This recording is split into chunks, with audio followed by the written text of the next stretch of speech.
السلام علیکم معزز خواتین و حضرات، علی ممتاز آپ کے ساتھ ایک اور ویلاگ لے کے۔ آج ہم نے قومی اسمبلی میں قائد ایوان کا انتخاب دیکھا۔ جب بھی انتخاب ہوتا ہے تو کسی ایک نے جیتنا ہوتا ہے اور کسی نے ہارنا ہوتا ہے، اور آخر میں جو جیتتا ہے وہ منتخب کہلاتا ہے۔ لیکن ہوا کیا؟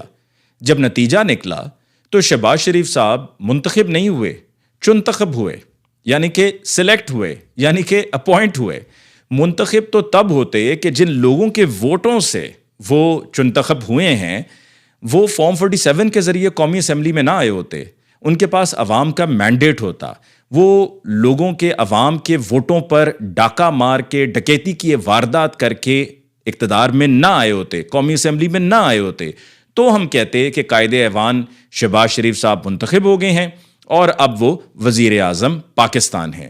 لیکن بہرحال آج کی اپنی تقریر میں قائد ایوان کے طور پہ، کہ جس میں ان کو یقین نہیں آ رہا تھا کہ میں قائد ایوان ایک دفعہ پھر، میں وزیر اعظم پاکستان ایک دفعہ پھر، ہم نے تو کچھ بھی نہیں کیا 16 ماہ میں، ہم نے تو 16 ماہ میں صرف ظلم کیا ہے، ہمارے پاس تو الیکشنز میں لوگوں کو بس جھوٹے دعووں کے علاوہ اور کچھ نہیں تھا، اور ہم بار بار ایک ہی وہ بات دہراتے رہتے تھے، یہ فتنہ ہے، یہ فتنہ ہے، یہ گھڑی چور ہے، اور ہمیں تو لوگوں نے ووٹ بھی نہیں دیے، ہمارے امیدواروں کو ووٹ نہیں پڑے، میں وزیر اعظم کیسے؟ یہی وجہ ہے کہ اپنی آج تقریر میں شہباز شریف صاحب نے یہ کہنے کے بجائے کہ جی آپ سب کا بہت شکریہ کہ آپ نے مجھے قائد ایوان منتخب کیا، شہباز شریف صاحب نے کہا آپ سب کا بہت شکریہ کہ آپ نے مجھے لیڈر آف دی اپوزیشن منتخب کیا۔ واہ! تو یہ دراصل وہ دل کی بات تھی، یہ وہ حقیقت تھی جو ان کی زبان پر تھی۔ آج بہرحال ان کی جو تقریر میں کہا گیا، میں اس کا مختصراً جو اس کی تفصیل ہے وہ آپ کے سامنے رکھوں گا، اور کہاں کہاں کتنی غلط بیانی کی ہے شہباز شریف صاحب نے وہ آپ سنیں گے، آپ کو فوراً اندازہ ہو جائے گا کہ شہباز شریف صاحب کے پاس ابھی بھی he is got nothing to sell, ان کے پاس عوام کو دینے کے لیے کچھ بھی نہیں ہے، ماں سوائے ادھر ادھر فیکٹس کی ٹوسٹنگ، اور اس کے علاوہ کچھ بھی نہیں۔ سب سے پہلے تو یہ ہے کہ جی وہ نواز شریف صاحب کی تعریفوں سے انہوں نے آغاز کیا، بنتا بھی تھا کیونکہ بابو جی تو آج ان سے بڑے ناراض بھی تھے، انہوں نے ان سے ہاتھ ملانے کے لیے ہاتھ آگے کیا، انہوں نے جھٹک کے ان کا ہاتھ ایک طرف کر دیا۔ ناراض ہے نا، کیونکہ وہ تو وزیر اعظم بننے آئے تھے بھائی، وہ تو آج آوازیں سنائی دے رہی تھیں قومی اسمبلی میں، مجھے کیوں بلایا، مجھے کیوں بلایا، مجھے کیوں بلایا۔ یہ میرے خیال میں اس کو وہی اگر ہم ٹون دے دیں جیسا کہ ہے نا، looking like a wow, looking like a wow, تو مجھے کیوں بلایا، مجھے کیوں بلایا۔ پہلے وہ کہتے تھے مجھے کیوں نکالا، اب مجھے کیوں بلایا، تو ڈپریسنگ تو ہوگا نا، کیونکہ اخبارات میں اشتہارات بھی چھپوا لیے تھے نا کہ چوتھی بار وزیر اعظم ہوں گے، پر جب نہیں ہو رہے ہیں تو پھر شدید غم و غصہ تو ہوگا، انڈرسٹینڈبلی۔ بہرحال جی انہوں نے نواز شریف صاحب کا کہا کہ جی نواز شریف صاحب وزیر اعظم جب بنے تو اس وقت 20 گھنٹے کی لوڈ شیڈنگ تھی، انہوں نے لوڈ شیڈنگ آتی اڑا کے رکھ دی۔ تو وہ کس نے کی وہ لوڈ شیڈنگ؟ آپ سے پہلے آپ کے اتحادی تھے اقتدار میں 2008 سے 2013، یاد ہے آپ کو کہ جہاں پر پہلے راجہ پرویز اشرف صاحب آ کے تاریخوں پہ تاریخیں دیتے تھے، جھوٹ بولتے تھے کہ جی فلاں تاریخ کو لوڈ شیڈنگ ختم ہو جائے گی، فلاں تاریخ کو ہو جائے گی، نہیں ہوئی۔ صدر کون تھے؟ صدر آصف علی زرداری صاحب تھے۔ وزیر اعظم کون تھے؟ یوسف رضا گیلانی صاحب تھے۔ پھر یوسف رضا گیلانی صاحب کے جانے کے بعد راجہ پرویز اشرف بن گئے۔ تو آپ کو تو یہ اچھی طرح سے پتا ہونا چاہیے کہ وہ جو 20 گھنٹے کی لوڈ شیڈنگ تھی وہ کس کی مہربانیوں کے نتیجے میں تھی۔ آپ کا تو بس چلے تو آپ وہ بھی عمران خان پہ ڈال دیں کہ 2008 سے 2013 کے درمیان جو لوڈ شیڈنگ تھی اس کے لیے ذمہ دار عمران خان ہے۔ آپ کا تو بس چلے تو آپ یہی کرتے رہیں گے نا۔ اس کے علاوہ جی آپ نے بات کی جوڈیشل مرڈر کی، ذوالفقار علی بھٹو کی۔ دیکھیں ذوالفقار علی بھٹو کے جوڈیشل مرڈر کے پیچھے خود پیپلز پارٹی کہتی ہے کہ جنرل ضیاء تھے، جنرل ضیاء الحق، اور آج آپ قائد ایوان جو چنتخب ہوئے ہیں تو اس میں جنرل ضیاء الحق کے بیٹے نے بھی، اعجاز الحق صاحب نے بھی آپ کو ووٹ ڈالا ہے، اور وہ بھی شوکت بصرہ صاحب سے بائی دی وے اپنی سیٹ ہارے ہوئے ہیں۔ لیکن آپ جہاں پر یہ جوڈیشل مرڈر کی بات کر رہے ہیں تو خود نواز شریف صاحب کے بارے میں یا پی ایم ایل این کی سیاست کے بارے میں کہا جاتا ہے کہ یہ تو جنرل ضیاء الحق کی گود میں ان کی سیاست کی پیدائش ہوئی ہے۔ تو آپ کو اچھی طرح پتہ ہے اور پیپلز پارٹی کو بھی پتہ ہے کہ جوڈیشل مرڈر کے پیچھے کون تھا، لیکن آج اقتدار کے لیے سب بھلا دیا آپ نے، بس اقتدار چاہیے چاہے کیسے ہی کیوں نہ مل جائے۔ اچھا جی پھر وہ فرماتے ہیں کہ نواز شریف صاحب کو 3 مرتبہ حکومت ان کی ختم کی گئی، ان کا تختہ الٹایا گیا اور جلا وطنی کے لیے مجبور کیا گیا۔ تو سوال یہ ہے کہ دیکھیں جلا وطنی کے لیے مجبور کوئی کرتا ہے تو آپ نہ جائیں نا باہر۔ عمران خان صاحب بھی تو ہیں نا، انہیں بھی تو کتنی مرتبہ کہا گیا ہے کہ آپ باہر چلے جائیں، چھوڑ دیں پاکستان، سیاست چھوڑ دیں۔ وہ کہتے ہیں کہ بھائی میں جیل میں ہی رہوں گا، میں سیاست نہیں چھوڑوں گا، میں ملک سے باہر نہیں جا رہا ہوں۔ ان کا یہ بھی کہنا تھا کہ یہ میرا ملک ہے اور میں اپنے خون کے آخری قطرے تک مقابلہ کروں گا، یہ عمران خان صاحب نے کہا تھا. تو آپ کو جب جلا وطنی کی آفرز ہوئیں تو آپ کیوں فوراً اس کو جو ہے وہ دبوچ لیتے ہیں اور دبوچ کر کہتے ہیں چلو جی نکلو، جہاز کی ٹکٹ کٹاؤ اور باہر چلے جاؤ؟ نہ جایا کریں نا. وہاں جا کے پھر آپ لابنگ کرتے ہیں، لوگوں کو قائل کرتے ہیں، اپنے لیے ماحول بناتے ہیں واپسی کا، اور پھر آپ واپس آ جاتے ہیں. اور جب واپس آتے ہیں تو بڑے آپ ہیرو بن کے آتے ہیں. کبھی آپ پلیٹلیٹس کے لیے چلے جاتے ہیں، کبھی آپ ویسے جو ہے وہ جس کو آپ کہتے ہیں جی ہمیں ملک سے باہر پھینک دیا گیا، بھیج دیا گیا، وہ آپ کی اپنی خود ساختہ سیلف ایگزائل تھی. ٹھیک ہے، اور اب آپ نے کہہ رہے ہیں کہ جی ان کو ایگزائل میں. آپ سمجھتے ہیں کہ پاکستانیوں کی یادداشت بہت کمزور ہے. شہباز شریف صاحب، وقت بدل چکا ہے، سب کو سب سمجھ آتا ہے. آگے بڑھتے ہوئے جی کہتے ہیں کہ نواز شریف صاحب نے کبھی پاکستان کے خلاف بات نہیں کی، کبھی سوچا بھی نہیں پاکستان کے خلاف بات کرنے کا. تو مجھے صرف یہ بتائیں کہ یہ نیشنل سیکورٹی ایڈوائزر تھا نا حمداللہ محب، اشرف غنی کی حکومت کا افغانستان کا نیشنل سیکورٹی ایڈوائزر، پاکستان کے خلاف وہ کیا کچھ نہیں کر رہے تھے؟ حمداللہ محب سے ملاقات نواز شریف صاحب نے ایون فیلڈ اپارٹمنٹس میں کی، ایک بات. دوسرا یہ بتائیے کہ ڈان لیکس کون تھا وزیر اعظم کے جب یہ ڈان لیکس ہوا؟ تو آپ پھر یہ کیسے بات کہہ سکتے ہیں کہ جی کبھی بات کرنا تو دور کی بات، کبھی سوچا بھی نہیں ہے کہ پاکستان کے خلاف بات کی جائے؟ آپ نے پھر کہا جی زرداری صاحب نے پاکستان کھپے کا نعرہ لگایا، اور واقعی میں آپ کی تقریر سے لگ رہا تھا کہ آپ لیڈر آف دی اپوزیشن ہی ہیں. پاکستان کھپے کا جب نعرہ لگایا تو اس کے ٹھیک 1.5 مہینے کے بعد آپ دیکھیے کہ کیا ہوا. 18 فروری سن 2018 کو جب انتخابات ہوئے تو اس کے بعد زرداری صاحب کی گورنمنٹ تھی، وہ صدر بن گئے. یوسف رضا گیلانی صاحب وزیر اعظم بن گئے. سندھ میں ان کی گورنمنٹ آ گئی، اور پنجاب میں PMLN کی تھی، لیکن ان کا مطلب پورا ہو رہا تھا. تو جب انہوں نے پاکستان کھپے کا نعرہ لگایا، پاکستان کھپے، تو اس کے پیچھے ان کا مفاد تھا. یہ تو آپ دیکھیے نا، خود مولانا فضل الرحمان صاحب، آپ ان کو دعائیں دیں کہ انہوں نے یہ بات کہہ دی. انہوں نے کہا جی مفاہمت کے بادشاہ نہیں ہیں آصف علی زرداری صاحب، آصف علی زرداری صاحب مفادات کے بادشاہ ہیں. تو ان کا مفاد تھا، انہوں نے اس کو پورا کیش کیا، یعنی کہ وہ بینیفیشری تھے. 2018 میں ان کی گورنمنٹ بن گئی نا اس بیان کے 1.5 مہینے کے بعد. سو ان کے لیے تو ون ون سچویشن تھی. اس کے علاوہ جی آپ کہتے ہیں کہ عمران خان نے سب کو سلاخوں کے پیچھے کر دیا، بچے نہیں دیکھے، بڑے نہیں دیکھے. تو شہباز شریف صاحب، آپ نے بچے، بڑے، بوڑھے، خواتین، آپ نے کیا سب یہ دیکھا نہیں؟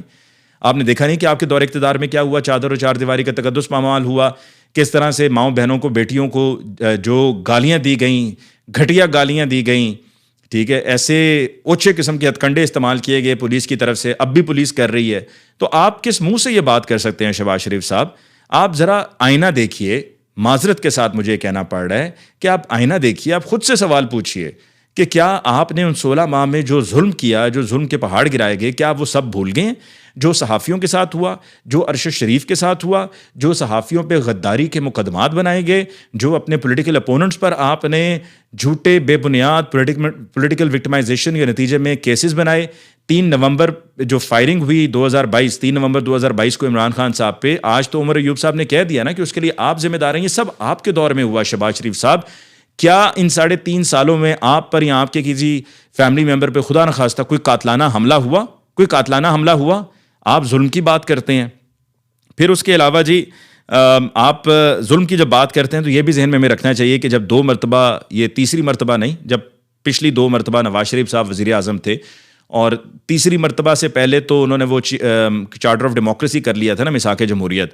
اس سے پہلے آپ نے پولیٹیکل وکٹمائزیشن کے نتیجے میں زرداری صاحب آپ ساتھ میں بیٹھے ہوئے تھے. آپ کو زرداری صاحب وہاں پر یاد نہیں کہ آپ کے ساتھ کیا کیا تھا PMLN نے؟ آپ یہاں پر عمران خان صاحب کی باتیں کر رہے ہیں. اس کے علاوہ آپ کہتے ہیں جی 9 مئی کو حملے کیے گئے، ہماری ایئر فیلڈز پہ حملے ہوئے، اور جو ہماری شہداء کی فیملیز ہیں ان پر کیا بیتی ہوگی. دیکھیں، آپ نے الیکشن کیمپین میں اور الیکشن کیمپین سے پہلے عمران خان صاحب کو فتنہ کہا، عمران خان صاحب کو غدار کہا، اب بھی کہتے ہیں، فتنہ بھی، غدار بھی، اس میں اب آپ اور مزید چیزیں بھی شامل کر گئے ہیں. 9 مئی پر آپ نے کتنی بات کی؟ آپ کے 9 مئی کے اس نیریٹو کو عوام نے مسترد کر دیا ہے، ریجیکٹ کر دیا ہے، آؤٹ رائٹلی ریجیکٹ کر دیا عوام نے. تو آپ کو بھی اب اس بات کو چھوڑ دینا چاہیے. ٹھیک ہے، قانونی معاملات ہیں، قانون کے مطابق فیصلے ہونے دیں. آپ اس کو اپنا نیریٹو کے طور پہ یا عوام کو عمران خان یا ان کی پولیٹیکل پارٹی سے دور کرنے میں اگر آپ سمجھتے ہیں کہ اس طرح کے بیانات میں کامیاب ہو جائیں گے تو آپ نے پھر کچھ بھی نہیں سیکھا. کچھ نہیں سیکھا آپ نے ہار کے بھی کچھ نہیں سیکھا. اور آپ نے ہار کے اس لیے کیوں نہیں کچھ سیکھا؟ کیونکہ پھر اس کے بعد آپ کو تحفے میں یہ پرائم منسٹرشپ دے دی گئی ہے. تو پھر آپ نے کیوں سیکھنا تھا؟ آپ نے پھر وہی باتیں کرنی ہیں. آپ نے بھی اور آپ کی میم مریم اورنگزیب نے بھی، جو تیزابیت سے بھرپور گفتگو کرتی ہیں. اسی طرح سے جو آپ کے ہیں یہاں شیخو پورہ کے آپ کے جاوید لطیف صاحب، وہ بھی تیزابیت سے بھرپور گفتگو کرتے ہیں. عطا تارڑ صاحب بھی تیزابیت سے بھرپور گفتگو کرتے ہیں. تو آپ کو ان چیزوں کے بارے میں سوچنا چاہیے کہ کیا ہوا. اور دوسرا، آپ ایک اور نظر دوڑائیں نا چکوال کی طرف. یہ جو ساری علاقہ ہے، یہ جو مٹی ہے، یہ شہداء اس میں مٹی میں دفن ہیں. وہاں پر شہداء قبرستان شہداء کی قبروں کے ساتھ ہیں وہاں پر. آپ وہاں پر دیکھ لیجئے کہ کیا ہوا. آپ کو وہاں پر بھی مسترد کر دیا گیا، آپ کو وہاں پر بھی ووٹ نہیں پڑا، آپ کو وہاں پر بھی اپنے کینڈیڈیٹس کو فارم 47 کے ذریعے جتوانا پڑا. تو آپ کے سامنے یہ ساری صورتحال ہے. اس کے علاوہ آپ کہتے ہیں کہ جی اس جتھے کا فیصلہ جو ہے وہ قانون کے مطابق ہوگا، ایوان کرے گا. دیکھیں، اس کا فیصلہ عوام نے کر دیا ہے. یہ جتھا ہے یا یہ پولیٹیکل پارٹی ہے، یہ کیا، اس کا فیصلہ عوام نے کر دیا ہے. ہم کیا کون ہوتے ہیں کرنے والے اس پر بات؟ عوام نے فیصلہ کر دیا. وہ الگ بات ہے کہ آپ تسلیم نہیں کر رہے ہیں. آپ نے کہہ دیا کہ بھائی چاہے کچھ بھی ہو جائے ہم نے نہیں ماننا. عوام نے تو فیصلہ سنا دیا. اس کے علاوہ جی آپ کہتے ہیں کہ ہمیں اپنے چیلنجز کا ادراک ہو جائے. تو آپ کو ابھی تک اپنے معاشی چیلنجز کا ادراک نہیں ہوا ہے شہباز شریف صاحب. ان 16 ماہ میں آپ کو ادراک نہیں ہوا ہے شہباز شریف صاحب. پھر آپ کہتے ہیں جی سمندر سے گہرے چیلنجز ہیں، قرض کی ادائیگی ہے. تو آپ یہ اسحاق ڈار صاحب سے پوچھیں نا کہ ڈار صاحب مجھے آپ یہ بتا دیجئے کہ آپ آئے تھے اور بڑے آپ نے دعوے کیے تھے. آپ سرکاری جہاز پر آئے ہیں، پرائم منسٹر کے جہاز پہ آپ لندن سے آئے ہیں اور آپ نے جادوگر بن کر اپنے آپ کو پیش کیا کہ جی میں تو آؤں گا تو یہ کر دوں گا وہ کر دوں گا. کچھ بھی نہیں کیا آپ نے. اور آپ نے جاتے ہوئے ڈالر کہاں پہ چھوڑ دیا. آپ قرضوں کی ادائیگی کی بات کرتے ہیں. مجھے آپ صرف یہ بتا دیجئے کہ قرضوں کی ادائیگی اگر آپ نے آج 10 روپے لیے ہیں، ڈالر اوپر چلا جاتا ہے تو وہی 10 روپے آپ نے ڈالرز میں پے بیک کرنے ہیں. وہ 10 روپے نہیں، پھر 15 روپے کرنے ہیں. تو آپ نے تو ہم پر ظلم کیا نا. ہمارے لیے اب رحمت کا باعث نہیں بنے ہیں. ہم پر آپ نے کوئی احسان نہیں کیا ہے، بلکہ آپ نے الٹا ہمیں جو ہے وہ ایک ایسی کھائی میں پھینک دیا ہے کہ جہاں سے اب نکلنا بڑا مشکل ہے. اس کے علاوہ جی آپ فرماتے ہیں کہ ایوان آج شعور کا راج ہونا چاہیے تھا. ایوان میں شور ہے. واقعی آج شعور کا راج ہونا چاہیے تھا، اور جو آج اپوزیشن میں ہیں ان کو حکومتی بینچز پہ ہونا چاہیے تھا. اور آج آپ کی جو اپوزیشن ہے ان سے قائد ایوان منتخب ہونا چاہیے تھا، کیونکہ شعور نے، عوام کے شعور نے آپ کو مسترد اور آپ کی آج کی اپوزیشن کو قبول کیا، منظور کیا، ان کو ووٹ دیا، ان کو سلیکٹ کیا، ان کو الیکٹ کیا. ٹھیک ہے، وہ الیکشن سے آئے ہیں اور جیت کے آئے ہیں. وہ منتخب ہیں، وہ چنتخب نہیں ہیں. اور آپ شعور کی بات کرتے ہیں کہ اگر آج شعور نہ ہوتا، اگر آج شعور کا راج ہونا چاہیے تھا، تو بھائی واقعی شعور کا راج آج ہونا چاہیے تھا. اسی طرح سے جی آپ کہتے ہیں پاکستان کو آپ عظیم بنائیں گے. 16 ماہ میں آپ نے پاکستان کو کتنا عظیم بنایا سب کے سامنے ہے. بجلی کے گردشی قرضوں کا آپ نے کہا کہ 2300 ارب تک پہنچ گئے ہیں اور 1000 ارب کا گیپ ہے. اور اس کا ان کا یہ کہنا تھا کہ جی اگر یہ گیپ نہ ہوتا تو یونیورسٹیز بنتی، کارخانے لگتے، صنعتیں ہوتی. تو دیکھیں یہ بجلی کے جو گردشی قرضے ہیں نا، اس میں مہنگی بجلی کے یہ پاور پروجیکٹس کس نے اس کی منظوری دی تھی؟ آپ نے دی تھی شہباز شریف صاحب. آپ کے بھائی وزیر اعظم نواز شریف صاحب نے دی تھی. یہ مہنگے پروجیکٹس کے جن پر یہ بجلی پروڈیوس کریں نہ کریں ہم نے ان کو پیمنٹ دینی ہے. گردشی قرضے، اور جہاں تک یہ 1000 ارب کا گیپ ہے جس میں آپ کہتے ہیں کہ اگر یہ گیپ نہ ہوتا تو یونیورسٹیز بنتی اور پھر ہسپتال بنتے. تو آپ کرتے ہیں نا 16 ماہ میں کیا کیا آپ نے؟ 16 ماہ میں آپ کیا کرتے رہے؟ صرف عمران خان کو کسی کونے میں لگانے کی کوشش کرتے رہے، ٹھکانے لگانے کی کوشش کرتے رہے آپ. اس کے علاوہ آپ کا جو اصل کام تھا وہ تو آپ نے کیا ہی نہیں. خدا را نہ آپ نے تب کیا ہے، اور اب بھی مجھے آپ کی آج کی گفتگو سے یہی لگ رہا ہے کہ اب بھی آپ نے نہیں کرنا ہے. کیونکہ آپ کو تو یہ ہے نا کہ جی چاہے میں، وہ گانا چلتا ہے نا جب ٹیم ہماری ہار جاتی ہے کہ تم جیتو یا ہارو ہمیں تم سے پیار ہے، تم جیتو یا ہارو تم ہمارے قائد ایوان ہو، تم ہمارے وزیر اعظم ہو. تو خدا را اس طرف توجہ دیجیے. آپ کی گورنمنٹ تھی، آپ کو اس مسئلے کو حل کر لینا چاہیے تھا. آپ کی حکومت کے ختم ہونے کے بعد جب آپ الیکشنز کے انتظار میں تھے تو اس وقت بھی میں نے آپ کی پارٹی کے سینئر رہنماؤں کا ٹویٹر میں وہ سٹیٹمنٹس پڑھتا رہا کہ جہاں پہ وہ بات کر رہے تھے لائن لاسز کی. یہ لائن لاسز کا مسئلہ آپ کو حل کرنا ہے جناب. آپ نے پہلے 16 ماہ میں نہیں کیا، اب آپ کریں گے. گردشی قرضے تب کم کر دیتے نا، آپ نے تب بھی کم نہیں کیے. اب آپ آ کر دعوے کر رہے ہیں کہ ہم عظیم بنا دیں گے پاکستان کو، ہم یہ گردشی قرضے کم کریں گے. 16 ماہ میں آپ نے کیوں نہیں کیے؟ کیوں نہیں کیا آپ نے 16 ماہ میں؟ اس کے بعد جی آپ کہتے ہیں کہ 1 سال میں ثمرات آنا شروع ہو جائیں گے. ٹھیک ہے، آرٹیفیشل انٹیلیجنس کی آپ نے بات کی، مشین لرننگ کی بات کی، وہی بات جو مریم نواز صاحبہ نے کی. لیکن سوال یہ پیدا ہوتا ہے کہ اگر آپ آرٹیفیشل انٹیلیجنس یا مشین لرننگ کی بات کر رہے ہیں، تو کیا آپ آرٹیفیشل انٹیلیجنس کو اسی طریقے سے استعمال کریں گے جس طرح 7 فروری کی رات کو ایک جھوٹا اور 2 نمبر بیان، فراڈ بیان چلایا گیا عمران خان کا تمام ٹیلی ویژن چینلز پہ آپ کی طرف سے، کہ جس میں عمران خان صاحب کہہ رہے ہیں کہ ہم الیکشنز کا بوائیکاٹ کر رہے ہیں، کیا اس طریقے سے آپ نیگیٹو استعمال کریں گے آرٹیفیشل انٹیلیجنس کا؟ اس پہ ذرا ضرور سوچیے گا.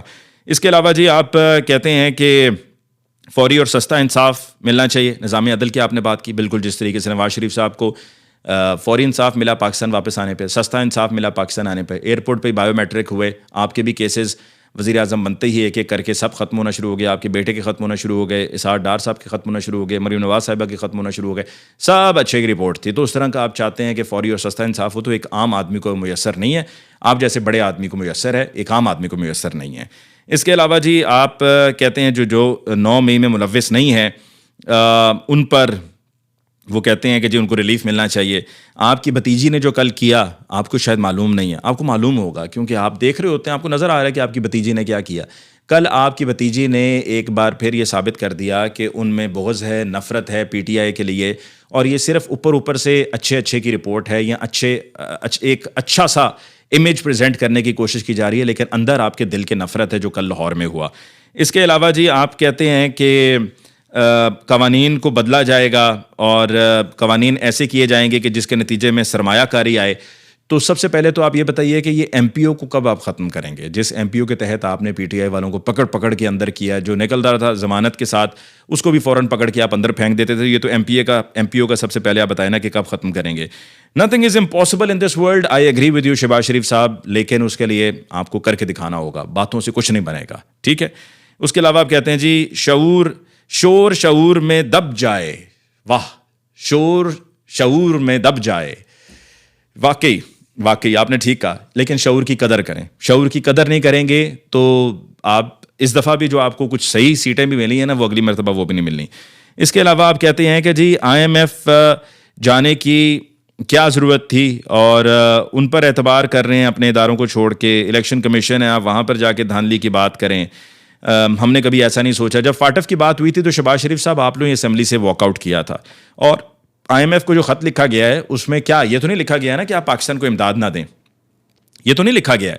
یہ لکھا گیا ہے نا کہ جی آپ سے کہا گیا تھا، بات ہوئی تھی کہ فری اینڈ فیئر الیکشنز ہوں گے، لیکن یہ فری اینڈ فیئر الیکشنز نہیں ہوئے ہیں. اس کے علاوہ آپ نے کہا کہ جادو ٹونے اور معجزے کسی کام نہیں آنے، محنت ہاتھوں سے ہی تقدیریں اور تکبیریں بدلتی ہیں، ہاتھ ہی دوا ہیں، ہاتھ ہی شفا ہیں. واہ، انہی ہاتھوں سے ہم پہاڑوں کو کاٹ کر رستہ بنا سکتے ہیں، اور واقعی انہی ہاتھوں سے پالش بھی ہوتی ہے. آج شہباز شریف صاحب کی یہ تقریر تھی بطور قائد ایوان، جس کا میں نے احوال آپ کے سامنے رکھا. بیچ میں کچھ چیزیں میں نے نکال دیں اس وجہ سے، بیکاز مزید وقت اس پہ پھر لگ جانا تھا. لیکن شہباز شریف صاحب، آپ نے اچھا ہوتا کہ اگر آج آپ اپنی تقریر میں یہ اعلان کرتے کہ جتنے بھی 9 مئی میں گرفتار لوگ ہیں جو پولیٹیکل وکٹمائزیشن کے نتیجے میں گرفتار ہوئے ہیں، ان کی رہائی کا حکم جاری کیا جاتا، ان کو معاف کیا جائے، ان کو چھوڑا جائے، ان کے خلاف جو غلط کیسز بنے ہیں جیسے کہ میں نے کہا پولیٹیکل وکٹمائزیشن کے نتیجے میں ان کو ختم کیا جاتا. آپ نے ایسا کچھ بھی نہیں کہا. آپ نے یہ تک نہیں کہا کہ اسد طور اور عمران ریاض خان کو رہا کیا جائے، جو آپ کے ہی بھتیجی کے انڈر پولیس آتی ہے، پنجاب پولیس، اور یہ ایف آئی اے آپ کے انڈر آتا ہے، تو ان کو رہا کیا جائے. لیکن آپ نے ایسا بھی کوئی اعلان نہیں کیا، کیونکہ انتقام آپ میں ہے، انتقام آپ نے لینا ہے، اور انتقام آگے مزید آپ لیتے رہیں گے. یہی وجہ ہے کہ آپ نے آج یہ اعلان نہیں کروایا. اس کے ساتھ ہی مجھے علی ممتاز کو دیجیے اجازت. اللہ نگہبان.